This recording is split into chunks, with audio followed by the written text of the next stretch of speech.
If a sudden crisis gridlocks the global supply chain tomorrow morning, most suburban homes won't run out of food on day one.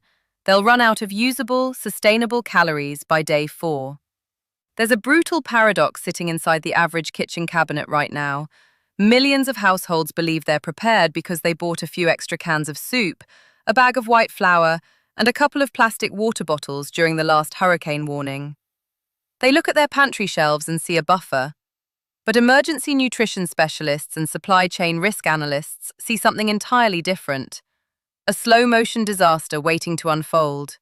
It isn't that the food isn't there, it's that the architecture of what people store is fundamentally broken.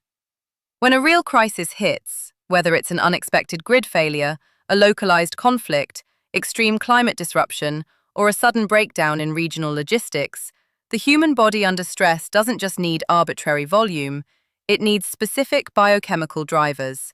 It needs density, chemical stability, fat-soluble vitamin transport, and psychological mitigation against what military planners call appetite fatigue.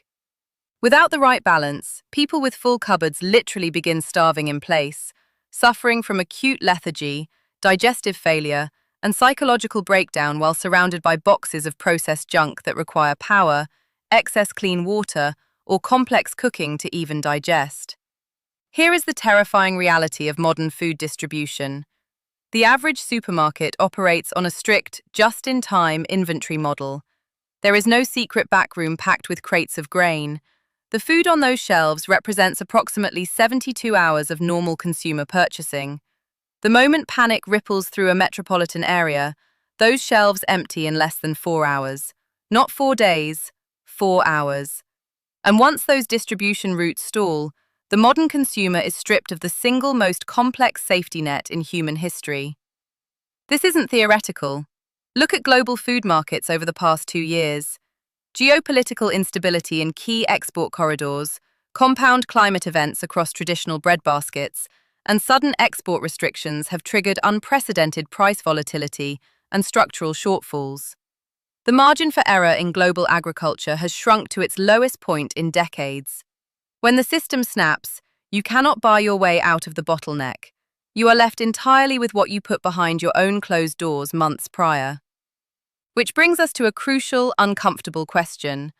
What actually belongs on those shelves? Most people guess. They walk down grocery aisles throwing whatever looks durable into a cart. But professional emergency food systems, disaster relief agencies, and survival historians don't guess. They rely on a precise, interconnected matrix of 12 foundational foods. Each item is chosen for an uncompromising reason: extreme shelf life, critical biochemical necessity, extreme cost to calorie efficiency, or real-world usability under extreme physical pressure. And at the very top of this hierarchy sits number 1. It isn't just the most cost-effective food item on Earth, delivering tens of thousands of calories for pennies on the dollar. It is the single, unifying ingredient that connects every other item on this list, a literal foundation that professional long-term survival infrastructure across the globe is built upon. But to understand why number 1 works, you have to understand where most people fail from the very start. We begin at number 12, and it's an item almost everyone fundamentally miscategorizes. Number 12, honey. Most people file honey under sweetener, a passive topping kept next to the sugar jar and used once a month for tea. That mental category is dead wrong, and it causes people to overlook one of the most remarkable storage items known to human science. In recent years, global honey prices have surged by nearly 30% in a single season. A convergence of declining pollinator populations, erratic weather cycles, and shrinking domestic yields created a silent squeeze. But price volatility is actually the least interesting aspect of honey when building a resilient supply. When archaeologists unsealed ancient Egyptian tombs, they discovered sealed clay jars containing pure honey that was open. You can consume it straight from the jar, stir it into cold water, or mix it into dense starches to provide immediate, sustained cellular fuel in under 30 seconds. Beyond raw metabolic energy, raw honey carries a documented clinical history in topical wound care due to its natural enzymatic hydrogen peroxide production. and it provides immediate relief for upper respiratory irritation when medical supplies are completely out of reach. A standard £1 jar of pure raw honey costs between $6 and $9, but you must buy intentionally. Products blended with high fructose corn syrup or commercial additives lack the low moisture profile and natural enzymatic properties required for indefinite stability. Always look for labels marked raw or 100% pure. There is one critical mistake that causes thousands of people to throw perfectly good honey into the trash: crystallization. After a few years in storage, honey naturally turns cloudy, thick, and solid. Most people assume it has gone bad. It hasn't. Crystallization is simply a natural separation of glucose from water in high-quality, unpasteurized honey. Placing the sealed jar in a pot of warm water for 10 minutes fully restores its liquid texture without degrading a single nutrient. To comprehend why modern domestic food reserves fail under stress, we must analyze the structural vulnerabilities of global supply chains and the historical precedents of urban food system collapses. The modern urban centre does not possess an agricultural hinterland capable of sustaining its demographic load. It relies entirely on real-time logistics networks operating with zero redundancy. The shift toward extreme supply chain vulnerability began in the late 20th century, with the widespread adoption of the just-in-time inventory strategy pioneered by Toyota and rapidly adopted by global retail conglomerates. Under this operational model, retail grocery outlets do not maintain regional warehousing for standard inventory. Instead, computer algorithms trigger automated orders based on real-time point-of-sale data, with delivery trucks acting as moving warehouses. On average, a standard supermarket carries 3 days of inventory under normal purchasing conditions. When consumer purchasing velocity spikes by 300 to 500%, a phenomenon documented during regional atmospheric river events, unexpected grid disruptions, and localized civil emergencies, retail shelves are completely depleted within 4 to 6 hours. The systemic failure of food security during acute crises is rarely caused by a physical absence of raw agricultural commodities at the national level. Rather, it is a failure of processing, packaging, energy distribution, and transport infrastructure. During the Texas power grid failure of February 2021, severe freezing temperatures disrupted municipal water pressure, natural gas distribution, and diesel fuel delivery systems simultaneously. Over 14 million people faced simultaneous boil water advisories and widespread power outages. Households that had stored large quantities of raw, unmilled grains and dry legumes found themselves unable to process or cook their food due to the total lack of thermal energy and potable water. The calories existed inside the home, but they were biochemically inaccessible. This brings us to the core technical analysis of the next critical components of an emergency food supply. Number 11. Canned tomatoes.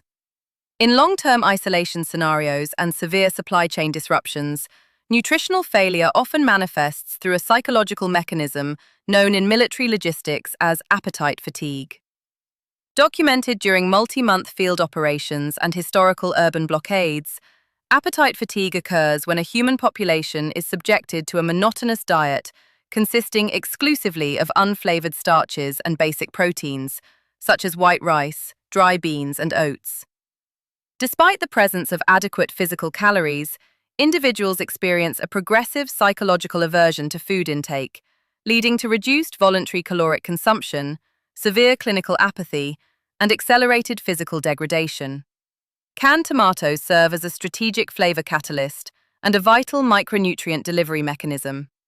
The high natural concentration of glutamic acid in tomatoes provides intense savory profile enhancement when combined with bland starches.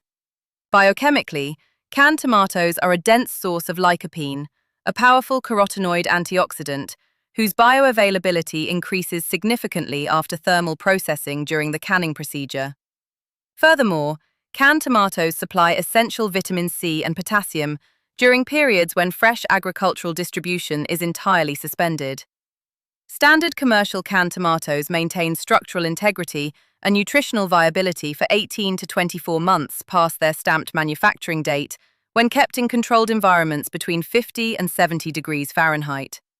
Because the contents are highly acidic, with a pH ranging from 4.0 to 4.6, the inner lining of the tin-plated steel can is subject to chemical degradation over extended timeframes.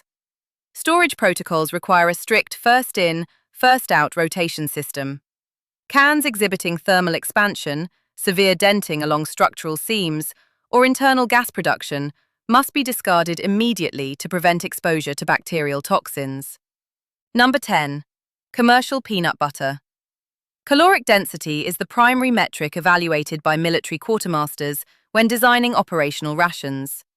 Commercial peanut butter represents one of the highest ratios of energy to physical mass available on commercial retail shelves, delivering approximately 580 to 600 kilocalories per 100 grams.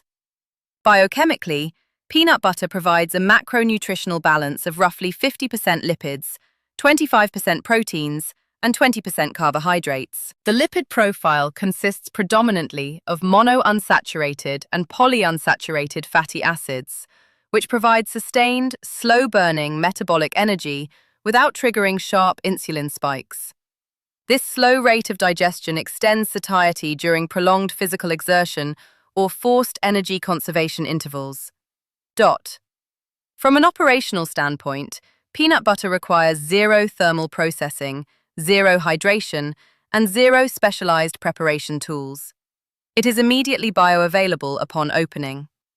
During acute grid disruptions, where liquid water must be conserved exclusively for hydration rather than food preparation, high-density, non-perishable fats become the primary defensive line against rapid weight loss and physical weakness.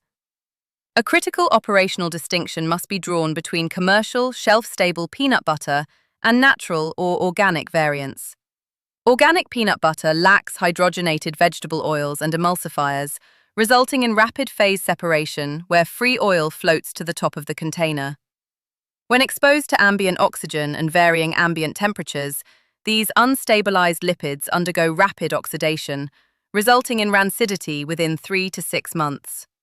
Standard commercial peanut butter utilizes hydrogenated stabilizers that lock lipids in a homogeneous matrix, extending ambient shelf life to 24 months unopened. Number 9. Canned legumes. While dry legumes represent a classic long-term storage item, commercially canned beans, specifically black beans, kidney beans, pinto beans, and chickpeas, fill an immediate operational gap during the initial 30 to 90 days of an acute infrastructure failure. The main constraint of dry beans during an active emergency is their high resource requirement for preparation. Raw dry legumes require between 8 to 12 hours of rehydration in clean water, followed by continuous boiling for 60 to 90 minutes at sea level. In an emergency scenario where municipal gas and electricity are non-functional, burning limited propane, wood, or liquid fuel reserves simply to soften raw legumes represents an extremely inefficient energy conversion rate. Furthermore, the volume of potable water absorbed during the rehydration process directly depletes stored drinking water reserves. Commercially canned legumes are fully cooked during the industrial retort canning process. The contents are completely sterile and can be consumed cold directly from the tin. Beyond their caloric contributions, legumes deliver high concentrations of dietary soluble fiber, complex carbohydrates, iron, magnesium, and folate. The liquid packing medium inside the can, often discarded during normal culinary preparation, contains dissolved starches and minerals and should be fully utilized in emergency cooking to maximize liquid and caloric efficiency. Commercial canned legumes must be stored elevated off concrete flooring. Concrete slab foundations absorb ambient moisture from the soil and transfer it via capillary action into the base of steel cans, causing microscopic pinhole rust perforations that compromise vacuum seals long before visible degradation occurs. Number 8. Salt. No single item in a strategic food reserve carries a lower acquisition cost relative to its biochemical and operational utility than sodium chloride. A standard box of refined table salt or coarse sea salt costs less than $2. Kept free from ambient moisture in sealed, high-density polyethylene containers, its storage life is functionally infinite. Inorganic mineral compounds do not undergo organic decay, enzymatic breakdown, or bacterial oxidation. The strategic necessity of salt in an emergency food framework operates on two distinct vectors: biological survival and food preservation. Biochemically, sodium is an indispensable extracellular cation required for the maintenance of osmotic pressure, cellular action potentials, neural signal transmission, and cardiac muscle contraction. During periods of elevated physical exertion, thermal stress, or acute gastrointestinal distress, the human body rapidly loses sodium through perspiration and excretion. If these electrolytes are not replenished, the individual experiences hyponatremia, a condition characterized by acute neurological confusion, muscle cramping, systemic fatigue, and eventual cardiovascular collapse. In an environment where medical intervention is unavailable, severe hyponatremia is debilitating. From an operational perspective, salt remains the oldest non-electrical food preservation technology in human history. In the event of a sustained grid collapse where domestic freezing infrastructure fails, raw animal proteins and fresh produce begin degrading within hours. Salting and brining lower water activity within biological tissues, creating an environment that inhibits pathogenic bacterial growth and extends the usable life of perishable proteins by critical days or weeks. Storage protocols require maintaining two distinct variants. Iodized table salt provides synthetic potassium iodide, an essential micronutrient necessary to prevent thyroid dysfunction during prolonged periods of nutritional deprivation. However, iodized salt can cause bitter flavor alterations and dark discoloration when utilized for long-term food curing and pickling.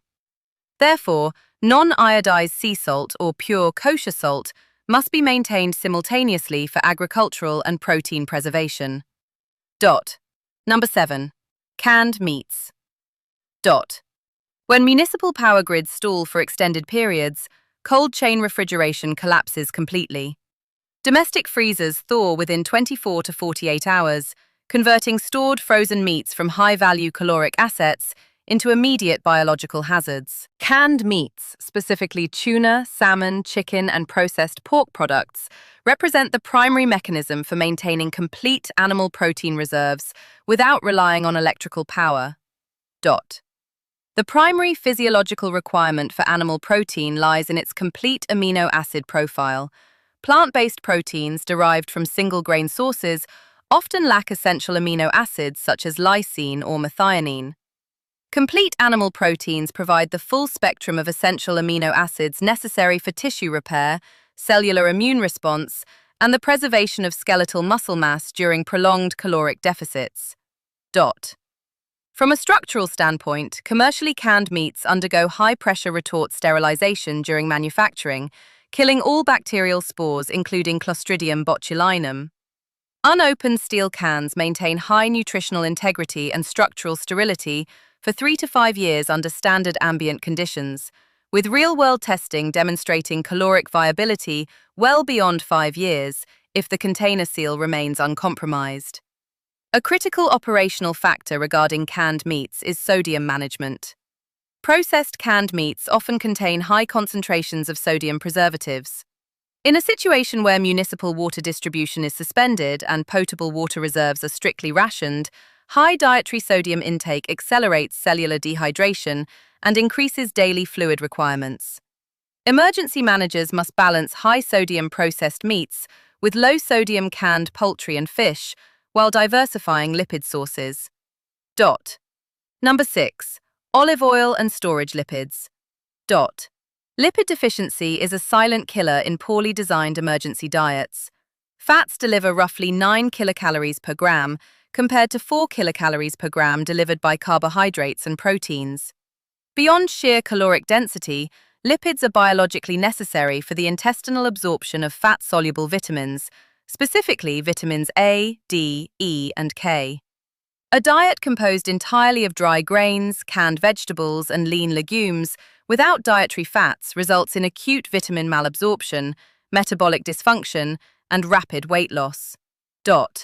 Extra virgin olive oil represents an optimal, non-refrigerated source of monounsaturated fatty acids and natural polyphenols. However, lipids are inherently vulnerable to chemical degradation via lipid peroxidation. Three specific environmental catalysts accelerate oil rancidity: light, oxygen, and thermal elevated temperatures. When exposed to ultraviolet light and oxygen, unsaturated fatty acid chains break down into volatile aldehydes and ketones, rendering the oil unpalatable and inflammatory. Proper storage requires purchasing olive oil packaged in dark glass bottles or stainless steel tins, stored in temperature-controlled spaces between 55 and 70 degrees Fahrenheit. Unopened, high-quality extra virgin olive oil maintains its nutritional profile for 18 to 24 months. Number 5. Non-fat powdered milk. The loss of commercial dairy distribution hits vulnerable demographics, specifically children and the elderly, with immediate severity. Non-fat dry milk reconstituted with potable water provides a direct replacement for fresh fluid milk, delivering complete proteins, bioavailable calcium, potassium, and vitamins D and B1-2. Biochemically, calcium is critical not only for structural bone integrity, but also for regulating vascular contraction, muscle function, and enzymatic signaling. Vitamin B12 is essential for red blood cell synthesis and neurological maintenance. The fundamental technical requirement when selecting powdered milk for multi-year storage is the total exclusion of fat. Whole milk powder contains whole milk lipids that undergo rapid oxidation, resulting in severe rancidity within 12 to 18 months, even under vacuum sealing. Non-fat dry milk, stripped of lipid content, is chemically stable.